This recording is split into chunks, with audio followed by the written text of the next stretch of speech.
창세기 3장 1절로 13절까지입니다. 그런데 뱀은 여호와 하나님이 지으신 들짐승 중에 가장 간교하니라. 뱀이 여자에게 물어 이르되 하나님이 참으로 너희에게 동산 모든 나무의 열매를 먹지 말라 하시더냐.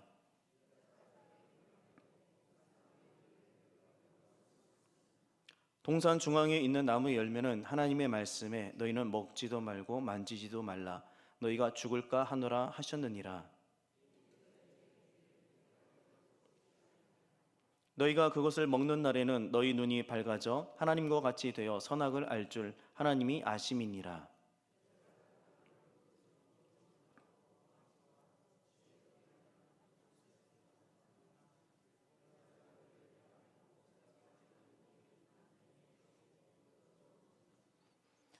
이에 그들의 눈이 밝아져 자기들이 벗은 줄을 알고 무화과 나무 잎을 엮어 치마로 삼았더라.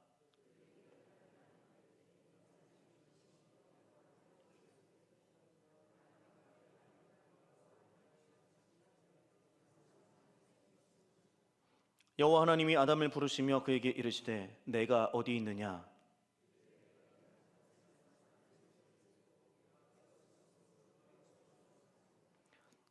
이르시되 누가 너의 벗었음을 내게 알렸느냐.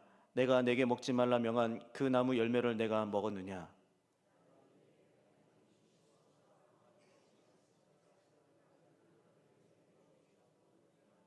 같이 읽겠습니다. 여호와 하나님이 여자에게 이르시되 내가 어찌하여 이렇게 하였느냐. 여자가 이르되 뱀이 나를 꿰므로 내가 먹었나이다. 아멘. 2019년입니다. 전 세계를 마비시켰던 코로나 바이러스는 그야말로 대재앙처럼 여겨졌습니다. 우리나라도 마찬가지였는데요. 2020년 2월 중순까지만 해도 30여 명의 감염자가 있었습니다. 주로 수도권에 집중되어 있었기 때문에 경상도 지역은 비교적 안심지대였습니다. 그런데 경상도 지역에 감염자 수가 폭발적으로 증가하게 된 사건이 있었는데요. 바로 신천지 대구 모임 사건입니다. 코로나 확진 판정을 받은 31번째 환자가 감염 사실을 숨기고 신천지 집회에 참여하였다가 다음 날부터 대량의 확진자가 발생하면서 순식간에 우리나라는 중국에 이어서 세계 2위 코로나 확진 감염국이 되었습니다. 일부 국가는요, 한국 여행객 입국을 금지하는 일도 벌어졌습니다. 감염병이 처음 발병했을 때는 극소수의 사람들에게 일어났지만 일단 사람들 사이에 퍼지면 걷잡을 수 없이 번지면서 많은 사람들이 감염되고 심지어 사망하기도 합니다. 제가 이 말씀을 드리는 이유는 죄라는 것이 이와 같다라는 것을 말씀드리기 위해서입니다. 죄라는 것은요, 처음에 세상이 만들어졌을 그때에는 그때만 해도 없었습니다. 그런데 단 두 사람, 아담과 하와가 죄에 빠지면서 이 세상에 죄가 들어오게 되었고요, 사람들이나 짐승들에게 죽음이라는 것이 생기게 되었습니다.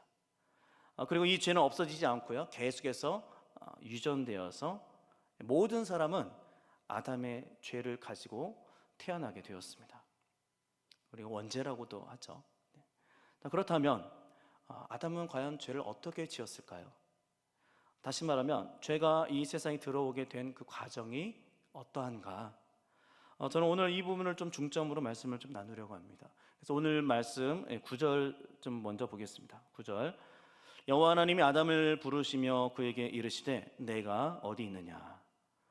오늘 본문에서 이 구절을 좀 중심 구절로 정한 이유는요, 가장 근본적인 문제의 시작이 위치를 벗어나는 데 있다 이렇게 보았기 때문입니다. 보통 우리가 알고 있는 인간의 타락은 선악과를 따먹은 결과입니다. 하나님이 먹지 말라고 하셨던 그 선악과를 먹었기 때문에, 즉 불순종했기 때문에 그렇게 우리는 알고 있습니다.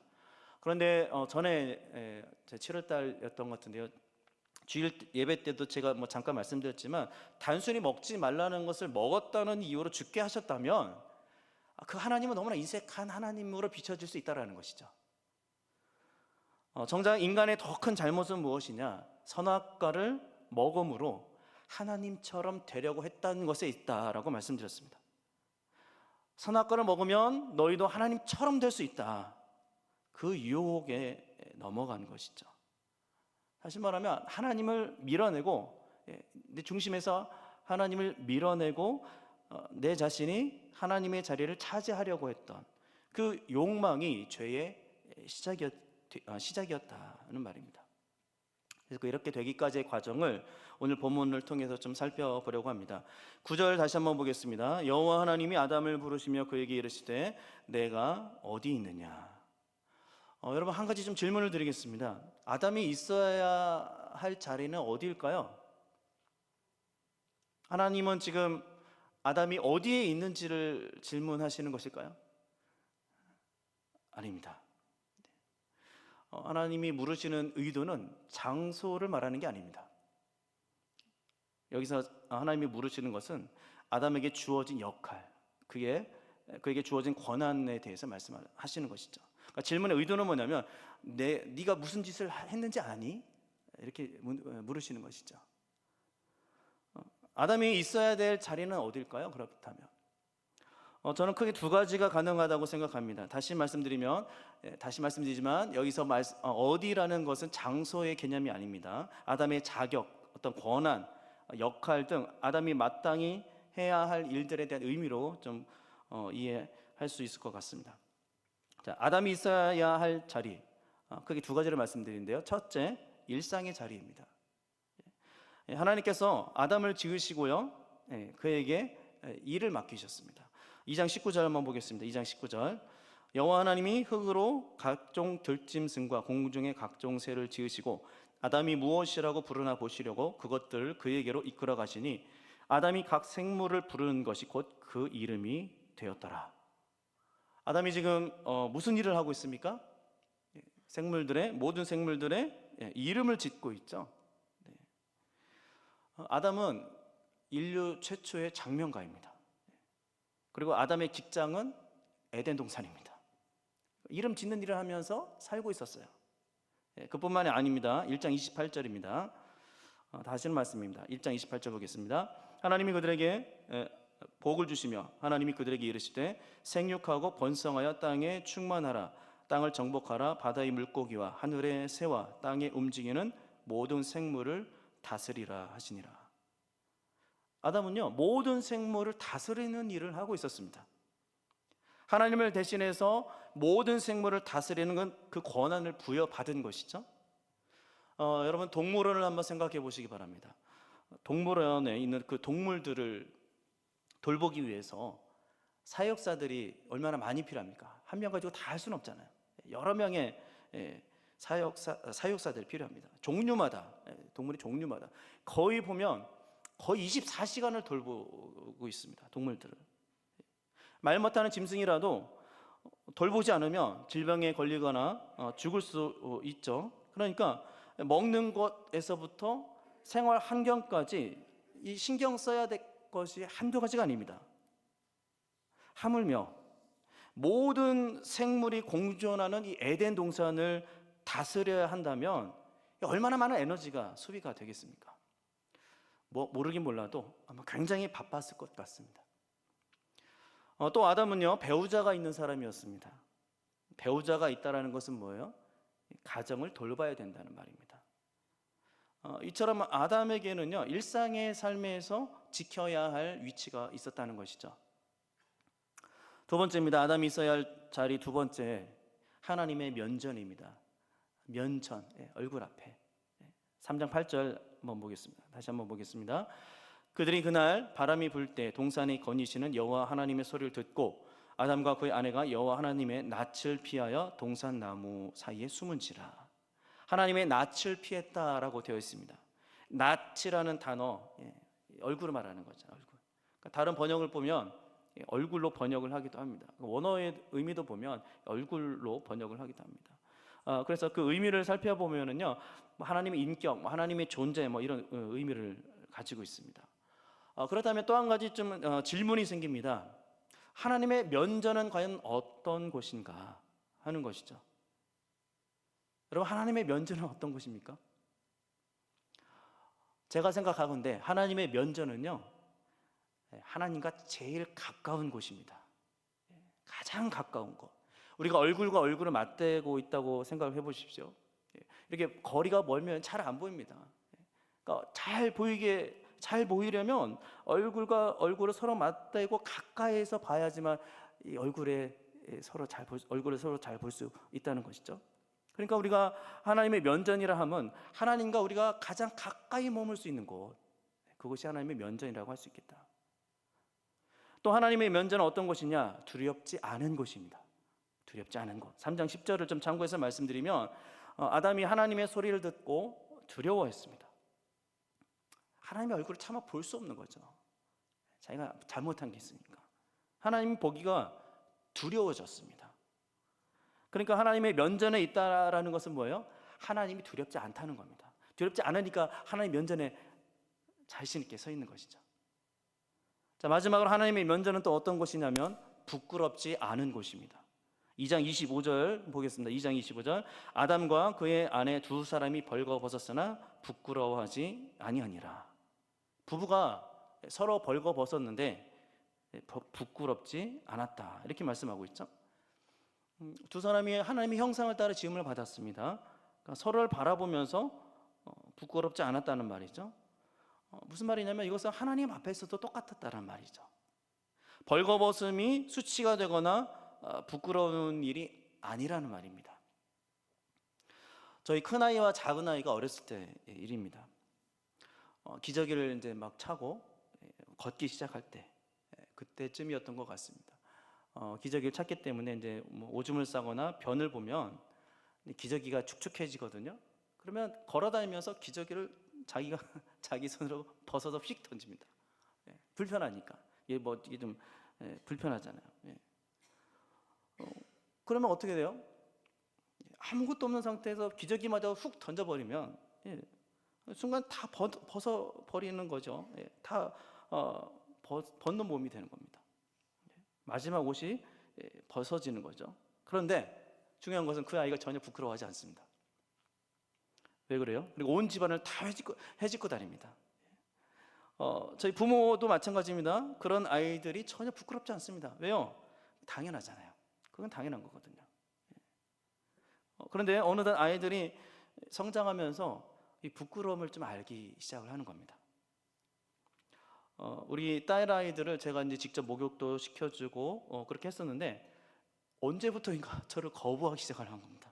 저를 거부하기 시작하면서 방에서 절대 나오지 말라는 겁니다. 한동안 저희 큰아이가 샤워를 할 때, 특별히 샤워할 때면 저는 안방에 갇혀서 정말 꼼짝없이 샤워가 끝날 때까지만 기다려야 됐습니다. 왜요? 아빠가 나와 있으면 부끄럽다라는 거예요. 처음에 그걸 몰랐어요.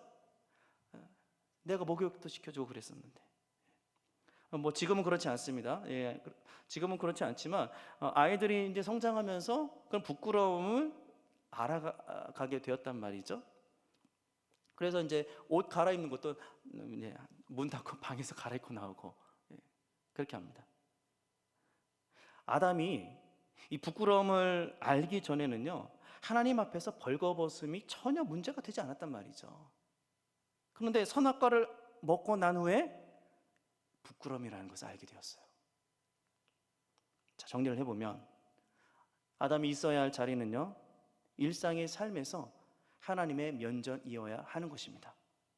평소에 늘 하던 일을 하면서 하나님 앞에서 행해야 하는 것이죠. 그런데 하나님의 그 면전을 떠나게 되었단 말입니다. 그 이유가 뭘까요? 왜 아담은 하나님의 면전을 떠나게 되었을까요? 한 세 가지로 좀 요약을 해보겠습니다. 첫 번째, 뱀의 유혹이 있었습니다. 그럼 뱀은 과연 누구인가? 뱀의 존재를 좀 알아야겠습니다. 뱀과 관련해서 여러 가지 해석이 있고 성경에서 뱀이 상징하는 것이 여러 가지가 있지만 가장 유력한 해석은 사탄의 모형입니다. 오늘 본문에서 나오는 뱀은 사탄이라는 것이죠. 성경 사전을 좀 찾아보니까요, 이게 사탄이라는 단어가 고유명사로 쓰일 때는요, 초자연적인 존재로서 귀신들의 우두머리이다, 이렇게 정의를 하고 있습니다. 그러니까 하나님을 대적하거나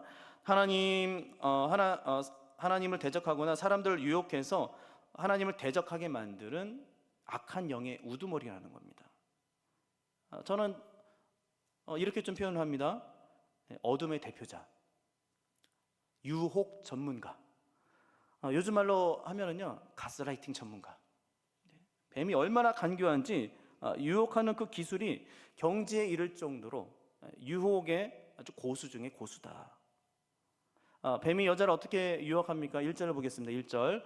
자, 그런데 뱀은 여호와 하나님이 지으신 들짐승 중에 가장 간교하니라. 뱀이 여자에게 물어 이르되 하나님이 참으로 너희에게 동산 모든 나무의 열매를 먹지 말라 하시더냐? 뱀이 묻는 겁니다. 하나님이 너희에게 동산 모든 나무의 열매를 먹지 말라 하시더냐? 이 질문의 의도가 뭘까요? 이 질문의 의도가 하나님이 모든 것을 먹지 말라고 하시더냐? 이렇게 질문을 던짐으로써 야, 그런데 왜 선악을 알게 하는 저 나무의 열매를 왜 먹지 말라고 하시는 거야?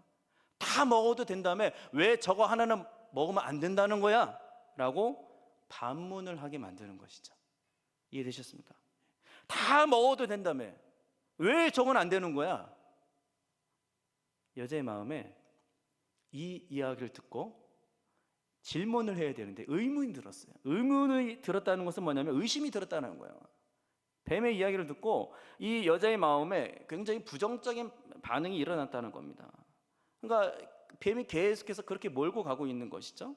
자, 뱀의 이 질문을 듣고 여자가 이렇게 대답합니다. 3장 2절과 3절입니다.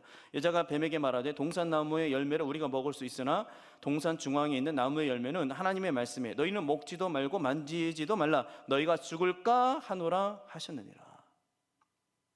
생각을 해보니까 뱀의 말이 뭐 좀 일리가 있는 것 같아요. 그랬던 것 같습니다. 자, 여기에서 두 번째 이유가 등장합니다. 하나님의 면전을 떠나게 된 이유, 여자가 뱀의 유혹에 넘어갔기 때문이다. 뱀의 유혹에 걸려들었단 말입니다. 여자가 이렇게 말합니다. 자, 우리가 다 먹을 수 있는데 동산 중앙에 있는 나무의 열매는 먹지도 말고 만지지도 말라 너희가 죽을까 하노라.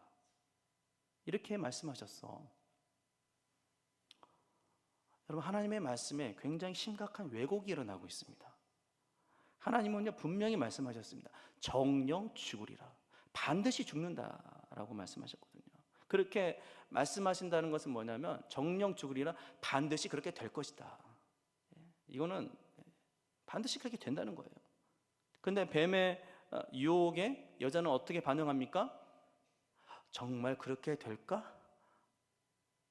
정말 죽을까? 이렇게 의심이 들었던 것이죠. 의심이. 사탄이 얼마나 간교한지요. 그 마음을 읽었던 것 같아요. 계속해서 몰아붙입니다. 자, 4절과 5절입니다. 뱀이 여자에게 이르되 너희가 결코 죽지 아니하리라. 너희가 그것을 먹는 날에는 너희 눈이 밝아져 하나님과 같이 되어 선악을 알 줄 하나님이 아심이니라. 너희가 먹어도 결코 죽지 않아. 오히려 너희 눈이 밝아져서 하나님처럼 될 수 있어. 사탄은요 항상 말하기를 결코 절대 그런 일이 일어나지 않는다라고 유혹한다는 것이죠. 하나님 말씀처럼 된다고? 아니, 절대 그렇지 않아. 한번 해봐. 한번 해봐. 사탄은 항상 우리를 그렇게 부추깁니다. 5절에 보시면요, 먹는 날이라고 되어 있는데 이 날이라는 이 단어의 의미를, 원어의 의미를 보면은요, 너희가 먹는 그 때입니다. 뭐 그때, 즉시. 무슨 말이냐면 여자가 이 과일 열매를 먹고 나서 만약에 뭐 몇 개월 후에, 뭐 몇 년 후에 막 이랬다면은 아마 먹지 않았을 수도 있을 것 같습니다. 그런데 먹는 즉시 그렇게 될 수 있어. 그러니까 그 제안이 너무나 솔깃한 거죠. 사탄의 유혹에 넘어가면 이렇게 되는 겁니다. 하나님의 말씀을 자의적으로 해석하게 되는 겁니다. 왜곡시킨단 말이죠. 또 하나님이 자신이 하나님처럼 되고 싶은 그 욕망에 사로잡히게 되는 겁니다. 하나님의 명령에 따라 살던 삶에서 이제는 자신이 자신의 삶을 지배하는 삶으로 변질되는 것이죠. 마지막 세 번째 이유입니다. 여자는 남편에게도 열매를 주어 먹게 했기 때문입니다. 6절입니다. 자, 여자가 그 나무를 본즉 먹음직도 하고 보암직도 하고 지혜롭게 할 만큼 탐스럽기도 한 나무인지라. 여자가 그 열매를 따먹고 자기와 함께 있는 남편에게도 주매 그도 먹은지라. 여자가 자기와 함께 있던 남편에게도 열매를 주어서 먹게 했습니다. 그 남자와 여자가 동시에 열매를 먹은 거예요. 동시에. 그런데 그 과정이 어떻습니까? 그 과정을 보시면 6절에 보시면 그 나무를 본즉 먹음직도 하고 보암직도 하고 지혜롭게 할 만큼 탐스럽기도 한 나무다. 여러분, 여자가 평소에 이 나무를 안 보고 살았을까요? 아닙니다. 여자는 창조될 때부터 분명히 남편을 통해서 하나님의 명령을 전달받았어요. 그리고 그때부터 그 나무를 보면서 살고 있었어요. 그런데 뱀의 유혹에 넘어가는 그 순간 그 나무가 다르게 보이기 시작한 것이죠. 평소에는 아무렇지도 않았던 그 나무가 그 순간 탐스럽게, 보암직하게, 먹음직스럽게 보인 겁니다. 여자의 그 마음이 넘어갔다는 겁니다. 마음이 넘어갔어요. 제가 청년 때 일입니다. 20살쯤에 집 근처에 있는 교회로 옮기게 되었습니다. 등록을 하고 보니까 제 또래 친구들 2명이 있었습니다. 하나는 장로님 아들이고요, 하나는 권사님 딸이었습니다. 그래서 교회 정착을 하고서 시간이 흘러서 제가 좀 청년 회장이 되었습니다. 그때 이제 제 또래 친구를 딸로 두신 그 권사님께서 어느 날 저를 이제 찾아오셨습니다. 자기 딸이 신앙을 좀 회복했으면 좋겠는데 좀 도와달라고. 그래서 저는 회장이니까 제 직무를 또 다하기 위해서 제 그 친구가 다시 신앙을 회복하기를 바라는 그 간절한 바람으로 그 친구를 아주 정성껏 잘 챙겨주었습니다. 어떻게 해서든지 교회로 다시 나오도록 하기 위해서 주중에 아주 신방을 열심히 했습니다. 그런데 어느 순간 제 심장이 뛰기 시작하는 겁니다. 보면 볼수록 막 가슴이 설레기 시작합니다. 주체할 수 없는 그 마음을 어쩔 수 없어서 제가 고백을 했습니다. 그래서 지금 저와 같이 살고 있습니다. 처음에는 잘 몰랐는데요. 보면 볼수록 계속 빠져들 수밖에 없었던 것이죠. 이 이야기를 하고 집에 가면 또 어떤 훈계의 말씀을 드려야 할지 모르겠지만 지금도 저는 제 아내를 여전히 사랑합니다. 오늘 본문의 여자가 그랬을 것 같아요. 늘 보았던 나무였습니다. 늘 보았던 나무였는데 뱀의 유혹에 걸려든 그 순간 그 나무는 평소에 보던 나무가 아니었단 말입니다. 결국 그 욕망을 억누르지 못하고 열매를 따먹게 됩니다. 그리고 남편에게도 주어서 먹게 합니다. 지난 시간에 우리가 돕는 배필에 대해서 말씀을 들었는데 하나님이 여자를 돕는 배필로 지어주셨단 말이죠. 근데 돕는 배필의 역할이 지금 어떻게 작용을 하고 있습니까? 순리대로 하지 않고 역효과가 일어나고 있는 것이죠. 돕는 배필이 제대로 돕지 못하면 둘이 함께 망하게 되는 겁니다. 자, 이렇게 남자와 여자는요 하나님의 면전을 떠나게 됩니다. 자, 그러면 그 결과는 그럼 어떻게 됐을까요? 그 결과 역시 좀 3가지로 좀 요약해서 좀 볼 수 있을 것 같습니다. 자, 첫 번째, 그들의 눈이 밝아졌습니다. 7절입니다. 이에 그들의 눈이 밝아져 자기들이 벗은 줄을 알고 무화과나무 잎을 엮어 치마로 삼았더라.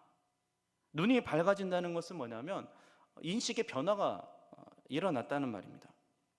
그런데 우리가 잘 살펴봐야 할 것은 눈이 어떻게 밝아졌느냐 하는 것이죠. 눈이 밝아진 결과가 어떠냐는 것입니다. 7절을 계속해서 보시면 자기들이 벗은 줄을 알게 되었다. 그리고 무화과 나무 잎으로 치마를 만들었다. 무슨 말입니까?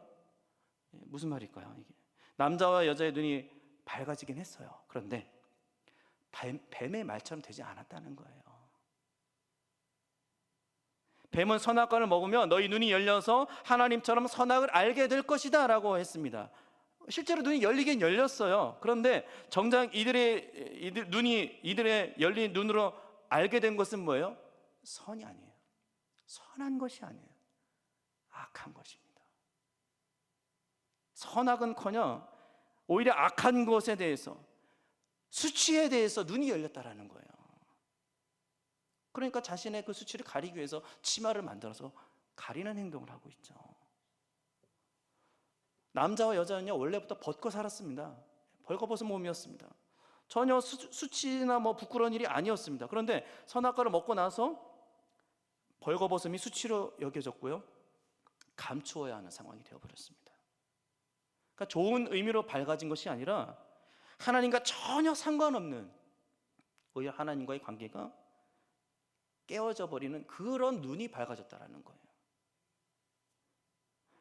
두 번째, 그 결과 이들은 여호와 하나님의 소리에 두려워 숨어버렸습니다. 8절과 10절에서 나오는 내용인데요, 하나님의 소리가 들립니다. 이들의 눈이 밝아지자 하나님의 면전에서 부끄럽지 않게 살았던 그 모습은 온데간데 없고요, 이제는 하나님이 두려워졌습니다. 그리고 숨어버립니다. 여러분, 하나님이 숨는다고 모르실까요? 나무 밑에 숨는다고 모르실까요? 겨울철에 사냥하기 가장 쉬운 동물이 토끼라고 합니다. 토끼를 발견하면 허공에 대고 총을 한번 빵 쏜다고 그래요. 굳이 토끼를 맞추지 않아도 된다고 합니다. 왜냐하면 총소리에 토끼가 놀라서 이리저리 도망다니다가 나중에는요 머리를 눈 속에 쳐박고 그렇게 숨어버린다고 그래요. 그래서 토끼 발자국만 따라가서 보면은 토끼가 머리만 눈 속에 쳐박고 그게 숨어 있는 거예요. 그게 본인은 숨었다고 숨어 있는 거예요. 겨울철에 가장 잡기 쉬운 동물이 토끼라고 합니다. 여러분, 눈만 가린다고 우리가 다 가릴 수 있는 건가요? 아니죠. 하나님의 면전을 떠난 결과 하나님이 두려운 대상이 되어버렸어요. 물론 우리가 하나님을 두려워할 줄 알아야 되겠죠. 그건 경외의 심입니다. 공경하는 마음과 두려워하는 마음으로. 그렇지만 여기서 두려운 대상이 되었다는 것은 뭐냐면 관계가 깨졌다는 거예요. 하나님 관계가 틀어졌습니다. 끊어져 버렸습니다. 자, 마지막 세 번째입니다. 이들은 서로에게 또 책임을 전가하게 됩니다. 12절과 13절입니다. 아담이 이르되 하나님이 주셔서 나와 함께 있게 하신 여자, 그가 그 나무 열매를 내게 주므로 내가 먹었나이다. 여호와 하나님이 여자에게 이르시되 내가 어찌하여 이렇게 하였느냐? 여자가 이르되 뱀이 나를 꿰므로 내가 먹었나이다. 사실 남자와 여자는 자신들이 무슨 죄를 지었는지도 인식하지 잘 못하고 있습니다. 그래서 자신들의 벗은 것 때문에 두려워 숨었습니다. 이렇게 이야기를 하죠. 그런데 하나님께서는요, 이들의 죄가 무엇인지를 아주 정확하게 가르쳐 주십니다. 11절입니다. 11절, 이르시되 누가 너의 벗었음을 내게 알렸느냐? 내가 내게 먹지 말라 명한 그 나무 열매를 내가 먹었느냐? 하나님이 말씀하신 것은 뭐냐면 벗은 것이 죄가 아니라 먹지 말라고 한 열매를 먹은 게 죄다. 11절에 그렇게 말씀하고 있는 겁니다.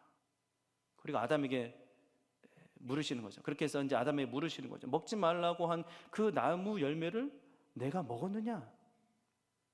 하나님께서는 아담에게 문제의 발단이 어디서부터인지를 묻고 있습니다. 그래서 아담과 하와의 대답을 보세요. 문제의 원인을 전부 다 외부에서 찾고 있습니다. 외부에서. 남자는 여자에게서, 여자는 뱀에게서 책임을 다 이렇게 전까지 떠넘기고 있죠. 무슨 말이냐면 하나님의 그 앞을, 하나님의 면전을 떠나게 된 결과 사람 사이에 이 관계가 틀어지게 된다는 것이죠. 사람 사이의 관계에도 문제가 생겼단 말입니다. 다시 처음 질문으로 좀 돌아가 보겠습니다. 아담이 있어야 할 자리는 어디입니까? 일상의 삶에서 늘 하나님의 면전에 있어야 하는 겁니다. 있어야 할 곳에 있지 않으면 문제가 생기는 것이죠. 우리도 마찬가지입니다. 있어야 할 곳에 있지 않으면 죄의 덫에 걸리게 되고 하나님께 핑계를 대면서 결국 두려워서 숨게 됩니다. 예수를 믿음으로 그리스도인이 되었다면 그리스도인의 자리를 지켜야 하는 겁니다. 그리스도인의 자리를 지키며 산다는 것은 뭐냐면 나에게 비춰지는 그 하나님의 빛을 드러내면서 사는 거예요. 하나님의 빛을 반사하면서 살아내는 겁니다. 하나님의 성품을 내 삶 가운데 드러내며 사는 겁니다. 아무래도 그렇게 사는 사람이 유혹에 덜 빠지지 않겠습니까? 죄를 덜 짓지 않겠습니까? 또 우리가 하나님의 면전에서 산다는 것은 뭐냐면 하나님을 항상 만나는 곳에 있어야 한다는 것을 말하기도 하는 겁니다. 하나님의 시선에서 벗어나지 않는 곳에 우리가 있어야 된다는 말이죠. 갓난 아기들 둔 엄마들이 어떻습니까? 갓난 아기들이, 엄마도 아기들도 그 아기들의 입장에서 보면 엄마가 내 눈에 안 보이면 불안합니다. 엄마가 안 보이니까. 그러니까 아이의 시선에는 항상 엄마가 내 눈에 띄어야만 하는 겁니다. 근데 이건 엄마도 마찬가지예요. 갓난 아기들 막 걷기 시작하고 이제 기어다니는 그 아이들, 아이가 내 시야에 들어와 있어야 안심이 되는 거예요. 엄마들도 내 시야에 없으면 불안한 거죠. 저는 우리와 하나님과의 관계도 이렇다고 생각합니다. 늘 그분의 시야 앞에 우리는 노출되어 있어야 되는 거예요. 우리도 늘 그분께 시선이 맞춰져 있어야 되는 거죠. 자, 그렇다면 지금 내가 있는 곳은 과연 어디입니까? 여러분, 나는 하나님의 면전에 서 있습니까? 아니면 하나님의 시선 밖에 있습니까? 우리의 신앙생활에서 항상 하나님 면전에 있기를 축복합니다.